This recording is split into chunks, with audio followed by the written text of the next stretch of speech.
오늘 사도행전 강의 62번째 시간 사귀고자 하나라는 제목으로 말씀 나누겠습니다. 저희들이 인생을 살다 보면은 어떤 일들이 내가 계획하고 꿈꾸던 대로 안 될 때가 있습니다. 그렇죠? 정말 이것은 될 거라고 생각했는데 이상한 일들로 막 꼬이고 정말 일들이 정말 안 될 때가 특별히 있습니다. 특별히 또 그리스도인으로서 이것은 하나님께서도 원하시는 일일 것이다라고 생각을 하고 기대를 하고 기도하면서 했던 일이 막힐 때 정말 난감하죠.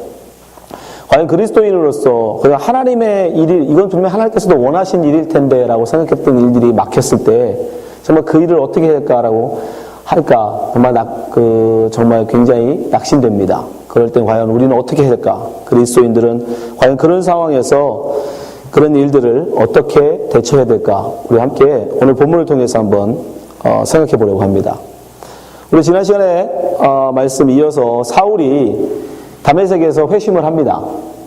그는 바리새인이었습니다. 철저한 바리새인으로 유대교인이었어요. 그랬던 사람이 예수님을 만나고 부활하신 예수님을 만나고 다메섹에서 그리스도인이 되죠. 그리고 예수 그리스도의 복음을 증거하는 사람이 됩니다. 그렇게 3년의 세월을 보냅니다. 그런 3년을 지난 다음에 이제 다메섹의 사람들이 도저히 이제는 안 되겠다 싶어서 사울을 죽이기로 공모하죠. 예. 그리고 잡아 죽이려고 성문을 지키고 밤낮으로 성문을 지키고 사울을 잡으려고 합니다. 그것을 알고 이제 사울이 도망을 치는데 우리가 지난주에 살펴본 것처럼 성 밖으로 어떻게 탈출을 하느냐? 바구니를 타고 내려갑니다. 사실은 이렇게 간단하게 나와 있지만 여러분 생각해 보면 성에서 바구니를 타고 탈출한다는 건 그게 안전한 게 아니죠. 굉장히 위험한 일입니다. 목숨을 거는. 바구니라는 게 사람이 탈 만큼 그렇게 튼튼하게 만들진 않았잖아요. 그저 빵이나 나르고 물건 이런 거나 나를 수 있는 도구인데 거기에 사람이 타고 내려간다는 건 사실 목숨을 담보로 하는 일이에요. 그만큼 절박한, 정말 어쩔 수 없는 다른 방법이 없었기 때문에 절박한 상황 속에서 사울이 택한 탈출 방법이라는 거예요. 그렇게 절박한 상황에 그는 놓이게 됩니다. 그가 바리새인이었다면 절대 그럴 수 없어. 바리새인이었다면 오히려 다메섹에서 굉장히 환영받았을 테고 많은 사람들로 인기를 누렸을 사람인데 그 그리스도인이 되는 바람에 그는 고난을 당하게 되고 심지어 살해 위협까지 당하는 그런 처지가 된 거예요. 그래서 바구니를 타고 도망갈 수밖에 없는 그런 처지가 됩니다. 그래서 그는 결국 어디로 가기로 결심하냐면 예루살렘으로 가기로 결심해요. 사실 자기는 이제 어느 정도 이제 그리스도인으로서 나는 이제 그리스도인이다. 나는 예수 그리스도의 복음을 전하는 자다. 내가 3년 정도 이렇게 열심히 복음을 전하고 목숨까지 걸고 내가 이렇게 복음을 전하면 적어도 예루살렘에 있는 사도들도 나를 인정해 주겠지, 받아주겠지 라고 생각했던 것 같아요. 그래서 보면 26절에 뭐라고 나옵니까? 사울이 예루살렘에 가서 제자들을 사귀고자 하나. 그가 예루살렘에 가서 사도들을 사귀고 싶어 했어요. 26절에 나와 있는 사귀고자 라는 말. 본문 한번 보여주세요. 사귀다라는 이 단어가 원래 헬라어로는 콜라오라는 단어예요. 콜라오. 콜라오라는 건 뭐냐면 둘을 붙이는 거예요. 이렇게 하나로. 둘이 하나가 되는 거예요. 그러니까 사울의 생각에는 사도들과 자기가 이제 하나라고 생각한 거예요. 이쯤 되면, 이 정도 했으면 이제 그들과 내가 하나가 되지 않았을까? 이제 내가 이 정도 했으면 내가 이제 그 사람들과 한 편이 아닐까? 그런 생각을 했던 거죠. 그죠? 하나님이 내 편이시고 하나님이 나를 인도하시고 보호하심을 사울이 경험했잖아요. 그러면 이제 나도 사도들과 한 편이 아닐까? 라고 생각했던 것 같아요. 그런데 현실은 뭐죠? 사귀고자 하나 다 두려워하여. 그러나 사도들은, 예루살렘의 사도들은 아무도 그를 그리스도인으로, 자기 편으로, 자기 사람으로 받아주지 않아요. 여기서 우리가 한 가지 중요한 진리가 있습니다. 사도들 입장에서 사울은 어떤 사람이에요? 가해자입니다. 3년 전에, 3년이라는 세월이 지나긴 했지만 3년 전에 사울은 사도들을 잡아 죽이던 자였어요. 그 믿는 사람들을 집에까지 쳐들어가서 남녀를 노소를 불문하고 옥에 가두던 사람이에요. 가해자입니다. 철저한 가해자예요. 사도들은 피해자입니다. 근데 세상을 보시면 항상 가해자들은 자기가 저지른 일을 쉽게 생각해요. 가볍게 여깁니다. 반대로 피해자들은 그 당한 아픔은 피해자는 아직도 멍이 들어있는데 아직도 그걸 잊지 못하는데 아직도 그것 때문에 마음 아파하는데 가해자들은 그 일에 대해서 너무 쉽게 생각한다는 거예요. 뭐 3년이나 지났는데 내가 이제 회개했는데 내가 이렇게 목숨을 걸고 주를 봉사했는데 이제 그거 받아주지 않겠어? 그거 잊어주지 않겠어? 그거 이제 용서해주지 않겠어? 그러나 피해를 당한 피해자 입장은 그렇지 않다는 거예요.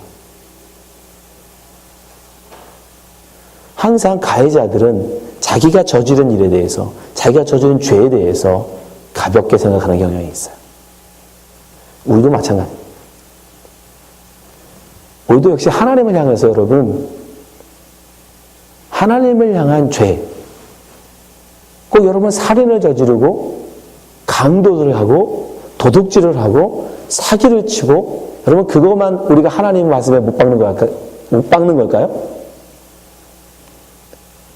하나님께 여러분 우리는 가해자입니다. 하나님을 철저하게 우리는 가슴 아프게 하는 자들이에요. 여러분이 산 가운데 여러분의 뜻으로 사는 것 자체, 엄격하게 말하면 여러분이 살기 위해서 숨쉬고 있는 그것 자체도 하나님을 향한 가해예요. 우리의 존재는, 하나님이 우리 인간을 만드신 존재의 이유는 뭐죠? 모든 영광을 하나님께. 그래서 바울은 나중에 고백하죠. 내가 먹든지 마시든지 죽든지 살든지 하나님의 영광을 위하여. 하나님의 영광을 위해서라면 난 죽을 것이다. 하나님의 영광을 위해서 살으라 하시면 난 살 것이다. 하나님의 영광을 위해서 먹지 말라 하시면 난 먹지 않을 것이고 하나님의 영광을 위해서 먹으라 하시면 먹을 것이다. 예, 맞는 말이에요. 여러분이 한순간이라도 하나님의 영광을 생각지 아니하고 나를 위하여, 나의 가족을 위하여 살아간다면 그게 바로 하나님을 향한 가해예요. 그런데 우리는 가볍게 여기죠. 쉽게 여기죠. 뭐 그까짓 것. 그 사랑이 많으신 하나님이 뭐 그까짓 것 정도 용서해 주지 않겠어? 잊어주지 않겠어? 덮어주지 않겠어? 늘 가해자들은 자기들의 죄에 대해서 가볍게 여기는 경향이 있더라는 거예요. 그런 가해자가 피해자인 사도들에게 가는데 바로 갈 수가 없더라는 거예요. 그래서 하나님이 누구를 보내세요? 바나바라는 중보자를 보내십니다. 바나바. 자, 27절 보세요. 바나바가 가해자인 사울이 피해자인 사도들을 만나고자 했습니다. 그러나 아무도 만나주지 않아요. 그때 누가 나타나냐? 바나바가 등장해요. 바나바가 사울을 데리고 갑니다. 바나바가 데리고 사도들에게 가서 그가 길에서 어떻게 주를 본 것과 주께서 그에게 말씀하신 일과 다메섹에서 그가 어떻게 예수의 이름으로 담대히 말하던 것을 말하니라. 가해자인 우리를 데리고 가서 피해자에게 가서 우리를 대신하여 변론해 준 자가 있더라는 거예요. 그걸 중보라고 합니다. 사실 사울이 바나바를 알았느냐? 몰랐어요. 전혀 모르는 사람입니다. 같은 고향도 아니에요. 같은 출신도 아니에요. 같이 알고 지내던 사이도 아닙니다. 전혀 모르던 사람이에요. 바나바 입장에서는 철저하게 오히려 사울은 왼수입니다. 바나바도 사울의 피해자예요. 그럼에도 불구하고 바나바는 사울을 변론합니다. 사울의 편에 서줘요. 여러분, 바나바는 일찍부터 초대교회 인정을 받은 사람입니다. 5장에 나오죠. 그건 자기 모든 전세산을 팔아서 교회에 헌납한 사람이에요. 사도들도 인정한 사람이에요. 원래 이름은 요셉이었는데 이름을 바나바로 바꿔주었어요. 그만큼 그는 초대교회에 아주 인정받은 사람이에요. 그러나 여러분, 그가 사울의 편에 서는 순간 만약에 사울이 변심한다면, 사울의 이것이 정말 애후의 전력과 같은 기독교인들을 잡기 위한 계략이라면 이제까지 쌓아온 바나바의 모든 영성도 하루아침에 무너집니다. 사도들과의 신뢰도 하루아침에 다 깨지는 거예요. 결국 자기의 모든 것을 걸고 사울의 편을 내어준 거예요. 무엇을 볼 수 있어요? 예수 그리스도의 중보되심. 우리가 어떻게 가해자인 우리가 피해자이신 하나님 앞에 여러분 나갈 수 있습니까? 우리는 못 나가요. 갈 수도 없어요. 아니 갈 마음도 없어요. 그런데 중보자 되신 예수 그리스도께서 나와는 아무런 연고도 없는데, 나하고는 아무런 상관도 없는데, 나는 전혀 알지도 못했는데 그분이 나를 끌고 피해자이신 하나님께 나가는 거예요. 그리고 당신의 모든 것을 걸어서, 당신의 모든 것을 바쳐서 나를 변호하신 거예요. 내가 배신해버리면 당신의 모든 것을 잃을 텐데, 십자가에서 뭐예요? 당신의 목숨까지 바쳐서 아버지 앞에 변론하죠. 아버지, 내가 이를 위해서 죽겠으니까 이 사람은 살려주세요. 여러분, 그 아들 예수 그리스도의 눈물에 우리를 용서하신 겁니다. 피해자 하나님께서 우리의 그 죄를 덮어주신 거예요. 오늘 본문에도 바로 그 예수 그리스도의 중보의 모습이 나오죠. 바나바가 자기가 이제까지 쌓아온 모든 명성을, 자기가 쌓아온 모든 신뢰를 다 걸어 사울의 편에 서주는 바람에 사울이 사도들을 만나게 돼요. 제자들을 만나게 돼요. 28절 보여주세요. 사울이 제자들과 함께 있어. 사울의 능력이 아니에요. 사울은 여전히 가해자였어요. 그럼에도 불구하고 중보자인 바나바 때문에 사도들을 만나게 되는 거예요. 교제할 수 있게 되게, 한편이 되게 된 겁니다. 근데 오늘 본문에 보면 오늘 본문에 나오지 않지만, 오늘 본문은 그저 함께 있었다라고 나오지만 갈라디아서에 보면 이 기간이 오래인 것 같지는 않아요. 사도들을 만나긴 했는데 잠깐 만납니다. 갈라디아서에 보면 15일 정도밖에 안 돼요. 자, 갈라디아서 2장 18절 보여주세요. 그 후 3년 만에 내가 게바를 신방하려고 예루살렘에 올라가서, 자, 예루살렘에 올라갔죠? 저와 함께, 베드로를 말하는 거예요. 베드로와 함께 15일을 유할세, 15일을 유합니다. 그리고 19절에는 주의 형제 야고보 외에 다른 사도들을 보지 못하였노라. 주의 형제 야고보가 누구냐면 예수님의 친동생을 말하는 거예요. 예수님의 동생이 여럿이 있었거든요. 그 동생 중에 야고보가 나중에 예수 그리스도의, 그리스도를 믿는 사람이 되어져서 나중에 초대교회의 지도자가 됩니다. 아무튼 그 야고보예요. 그러니까 사울이 바나바를 통해서 결국 사도들을 만나기는 하지만 만난 사도는 베드로 그리고 주의 형제 야고보를 밖에 못 봐요. 그리고 불과 그것도 15일 짧은 기간 동안 밖에 못 만난 거예요. 왜 그러냐면 예루살렘에서도 이 사울이 복음을 전하다가 예루살렘 사람들이 다메섹에 있는 사람들처럼 이 사울을 죽이려고 했기 때문에. 자, 보세요. 29절 30절 또 주 예수의 이름으로 담대히 말하고 헬라파 유대인들과 함께 말하며 변론하니 그 사람들이 죽이려고 미스건을. 다메섹 사람들은 3년을 기다려줬죠. 근데 예루살렘 사람들은 기다려주지 않아요. 즉시로 그를 죽이려고 합니다. 30절 형제들이 알고 가이사르로 데리고 내려가서 다소로 보내라. 다소가 어디냐면 바로 사울의 고향이에요. 자기의 고향. 길리기아 지방에 있는 다소라는 성. 거기에 고향으로 보내요. 여러분 생각해 보세요. 사울 입장에서 사울이 어린 나이에 출세하려고 예루살렘으로 갔겠죠. 그죠? 그래서 바리새인이 됩니다. 그 어려운 바리새인이.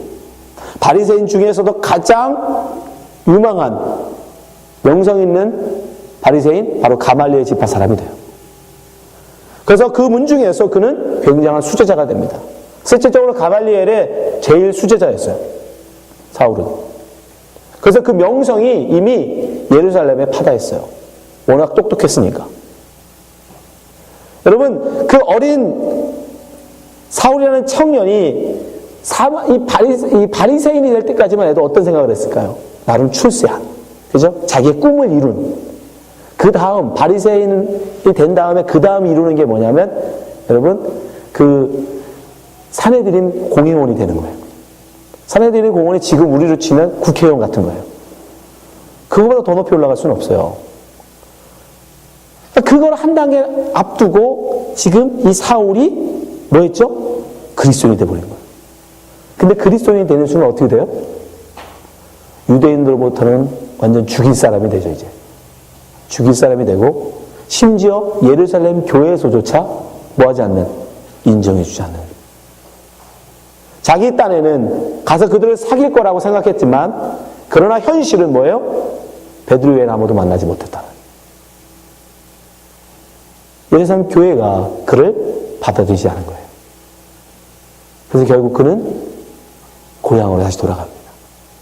나름 바리새인이 돼서 사내들이 공회원이 돼서 출세할 목적을 가지고 큰 꿈을 가지고 고향을 떠났던 사울은 결국 그리스도인이 된 덕에 아무런 무명의 초대교회에서도 인정받지 못하는 그런 초라한 모습으로 다시 고향 땅으로 돌아갑니다. 사울이 꿈꾸고 사울이 기대했던 그런 인생이 아니었죠. 자기 생각에는 예루살렘에 가면 사도들이 자기를 받아들여주고 자기가 적어도 초대교회에서 인정받고 그 사도들과 함께 말씀을 증거하는 그런 사람이 될 줄 알았을 거예요. 그리고 사울의 성품으로 봐서는 이 사람은 아마 죽으면 죽었지, 정말 복음을 전하다가 차라리 죽으면 죽었지 고향 땅으로 내가 돌아가지는 않았을 거예요. 그러나 결국 그는 형제들의 권면을 순종합니다. 그리고 고향 땅으로 가요. 참 자기의 인생, 사울이 꿈꾸고 사울이 계획했던 인생이 아니에요. 그리고 성경에서조차도 이제 사울의 이야기는 사라집니다. 이 9절 이후로 3절 이후로 사울이라는 이름이 사라져요. 그리고 나중에 사도행전 12장에 가서야 다시 등장합니다. 그러니까 그 기간 동안 사울은 바리새인도 아니고 유대인도 아니고 기독교인이지만 기독교에서도 인정받지 못하는 그저 시골에 처박힌 그런 촌부에 불과하게 된 거예요. 어쩌면 자기 인생에 참 지참했을지 몰라요. 괴로웠을지 모릅니다. 나는 하나님을 위해서 헌신한다고 했는데, 목숨을 걸고 복음을 전한다고 했는데 결과는 참담하죠. 아무것도 아닌 자로 고향에 다시 돌아왔습니다. 그런데 사실 그건 굉장히 크신 하나님의 계획 가운데 그리 된 겁니다. 사울은 미처 몰랐어요. 사울은 그때 그렇게 될 줄 몰랐어요. 그러나 그 모든 것은 다 무엇을 위한? 하나님께서 사울을 이방인의 사도로 세우기 위한 하나님의 계획 가운데, 작전 가운데 이루어진 일들이라는 거예요. 사울의 생각대로, 사울의 계획대로 정말 그가 예루살렘에 가서 사도들을 사귀고 그가 복음을 증거했다면 그는 바로 요절했을 거예요. 우리에게 이 귀한 복음을 남기지도 못했을 거예요. 그러나 그가 나중에 고백하듯이, 갈라디아에서 그가 고백하듯이, 여러분 그때 사도들을 만나지 않은 것이 오히려 사울에게는 더 도움이 됐어요. 그 사울이 나중에 바울이라고 바꾸죠. 바울의 신학이라는 게 있습니다. 이거는 유대인들이었던 예수님의 제자들과는 다른 신학이에요. 그걸 어떻게 만들 수 있었느냐? 그건 사울이 예루살렘에 있는 사도들과 교제하지 않았기 때문이에요. 그래서 그 유명한 갈라디아서 로마서가 써있을 수 있었던 거예요. 만약 그렇지 못했다면 여러분 로마서나 갈라디아서 같은 그 귀한 서신들은 나올 수가 없었어요. 그러니까 사울은 몰랐죠. 사울은 그저 나는 왜 하나님이 나를 이렇게 처박으실까? 나를 왜 이렇게 비참하게 이 다소로 고향으로 무명한 자로 나를 이곳에 보내실까? 생각할지 모르지만 하나님은 이미 그를 이방인의 사도로 나중에 로마서, 갈라디아서를 쓰는 그런 사도로 세우시기 위한 하나님의 장중 계획 가운데 있었다라는 거예요. 그런데 우리는 그걸 모르잖아요. 우리는 그걸 몰라요. 그래서 어떤 일이 막히기만 하면, 어떤 일이 내 뜻대로 되지 않으면 그걸 원망하고 불평하죠. 그러나 여러분, 하나님의 장중 가운데 때로는 하나님 우리의 길을 막으시고 우리를 돌아가게 하시더라는 거예요. 왜? 하나님의 계획은 우리의 계획과 다르기 때문에. 여러분 그걸 인정하신다면, 그걸 믿으신다면 여러분 하나님 막으실 때 여러분 기다리시면 돼요. 욥기서 11장 7절에 이런 말씀이 있습니다. 내가 하나님의 오묘를 어찌 능히 측량하며 전능자를 어찌 능히 온전히 알겠느냐. 하늘보다 높으시니 내가 어찌하겠으며 음보보다 깊으시니 내가 어찌 알겠느냐.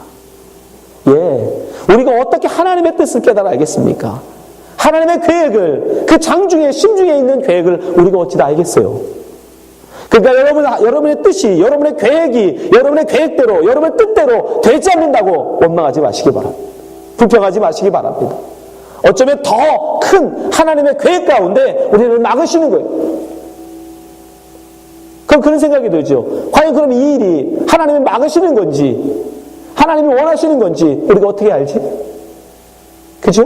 어떤 일을 할 때 이것이 과연 하나님의 뜻인지 아닌지 우리가 어떻게 하냐 말이에요. 그걸 알아야 될 거 아닙니까? 오늘 본문에 그 힌트가 있어요. 하나님의 계획대로 하시는 일은요, 비록 내게는 힘들지라도, 그것이 본인에게는 괴로움이 있지라도, 여러분 그것이, 그 결과가 다른 이들에게 평안을 준다면, 특히 교회를 평안케 한다면 그게 하나님의 뜻입니다. 자, 사도행전 9장 31절 보세요. 그리하여 온 유대와 갈릴리와 사마리의 교회가 평안하여 든든히 서가고 주를 경외함과 성령의 위로로 진행하여 수가 더 많아지니라. 어찌하여? 그리하면이라고 해요. 그리하여. 뭐가 그리하여요? 사울이 그 모든 것을 내려놓고, 자기의 욕심을 내려놓고, 자기의 계획을 내려놓고 하나님 말씀에 순종하여, 형제들의 권면에 순종하여 고향 땅으로 내려갔더니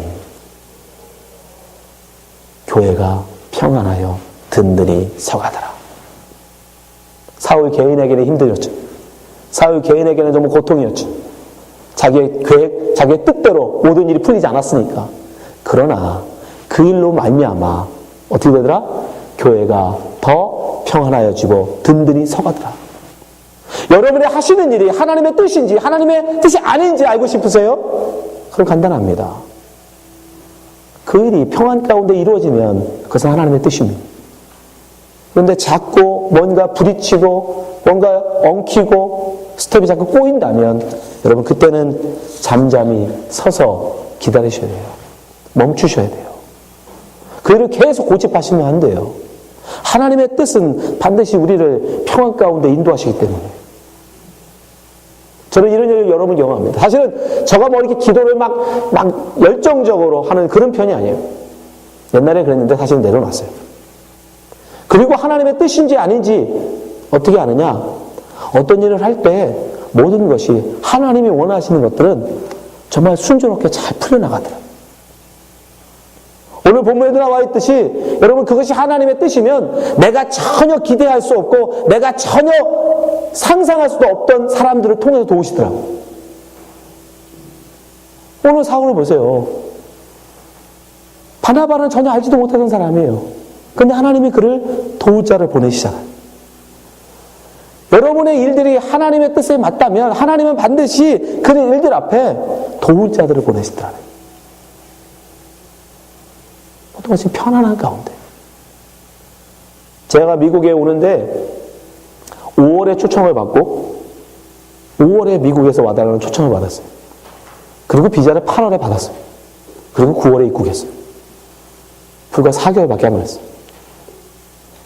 주위의 사람들이 막 5월 달에 제가 미국에서 초청을 받아 미국 가려고 합니다. 그랬더니 학교에 가서 만난 선배들이 다 한 명도 예외 없이 야 그거 어려워. 그거 받기 힘들어. 종교 비자 그거 진짜 안 준다. 근데 모든 걸 4개월 만에 끝내고 들어왔어요. 하나님이 원하시는 일들을 계획해 나가는 하나님의 순리 가운데 이루어져요. 여러분 아시겠지만 제가 여기 와서 개척할 때도 마찬가지였죠. 여기 제가 개척할 때 비자 문제가 있었어요. 불과 1년밖에 남지 않은 시간 동안 비자 문제를 해결해야 됐어요.